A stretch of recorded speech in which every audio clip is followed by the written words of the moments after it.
నమస్కారం ఫ్రెండ్స్. భారీ సెట్లు, పౌరాణిక గాథలు పక్కన పెట్టి ఈసారి ఒక మండుతున్న సామాజిక సమస్యను చేతిలోకి తీసుకున్నాడు డైరెక్టర్ గుణశేఖర్. భూమిక, సారా అర్జున్ మెయిన్ లీడ్స్‌గా వచ్చిన 'యుఫోరియా' ఈ రోజే రిలీజ్ అయింది. ప్రెస్ మీట్‌లో భూమిక కన్నీళ్లు పెట్టుకోవడం, సారా అర్జున్ క్రేజ్‌తో ఈ సినిమాపై మంచి హైప్ క్రియేట్ అయింది. మరి ఈ సినిమా ఆడియన్స్‌కి ఎంతవరకు యుఫోరియాని ఇచ్చింది?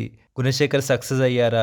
Let's get into the review. కథ విషయానికి వస్తే ఇది ఒక డ్రగ్ రాకెట్ మరియు నేటి తరం యువత తప్పుదోవ పట్టడం చుట్టూ తిరుగుతుంది. సారా అర్జున్ ఒక బ్రైట్ స్టూడెంట్, కానీ ఒక పార్టీలో జరిగిన ఇన్సిడెంట్ తన లైఫ్ ని ఎలా మార్చేసింది? తన కొడుకు డ్రగ్స్ కి బానిస అవుతుంటే ఒక తల్లిగా భూమిక పడే ఆవేదన ఏంటి? ఈ డ్రగ్స్ వెనుక ఉన్న పెద్ద తలకాయలు ఎవరు అనేది ఈ సినిమా మెయిన్ ప్లాట్. ఇది కేవలం ఒక క్రైమ్ థ్రిల్లర్ మాత్రమే కాదు, ప్రతి తల్లిదండ్రులు చూడాల్సిన ఒక ఎమోషనల్ అవేర్నెస్ ఫిల్మ్. గుణశేఖర్ గారు తన మార్క్ గ్రాండియర్ ని పక్కన పెట్టి చాలా రాగా సినిమాని డీల్ చేశారు. పెర్ఫార్మెన్సెస్: సారా అర్జున్ ఈ సినిమాకి మెయిన్ పిల్లర్. దురంధర్ తర్వాత తనకి ఇది మరొక పవర్ఫుల్ రోల్. భూమిక యాక్టింగ్ మనల్ని ఎమోషనల్ చేస్తుంది. గౌతమ్ మీనన్ పోలీస్ ఆఫీసర్ గా తన స్టైలిష్ పెర్ఫార్మెన్స్ ఇచ్చారు. రైటింగ్: కోర్ట్ రూమ్ సీన్స్ మరియు డ్రగ్స్ వల్ల కలిగే అనర్థాలను చూపించే డైలాగ్స్ చాలా షార్ప్ గా ఉన్నాయి. మైనస్ పాయింట్స్: సెకండ్ హాఫ్లో కొన్ని సీన్స్ కొంచెం సాగదీతగా అనిపించాయి. అలాగే కొన్ని డార్క్ సీన్స్ అందరికీ నచ్చకపోవచ్చు. ఫైనల్గా చెప్పాలంటే యుఫోరియా ఈజ్ గట్ పంచ్.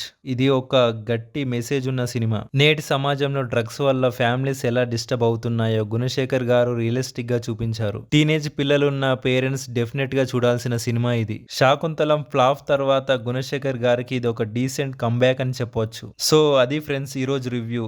మీరు ఈ సినిమా చూసుంటే మీకు ఎలా అనిపించిందో కింద కామెంట్లో చెప్పండి. ఈ వీడియో నచ్చితే లైక్ చేయండి, షేర్ చేయండి. మరిన్ని మూవీ అప్డేట్స్ కోసం సబ్స్క్రైబ్ చేయండి. జై హింద్.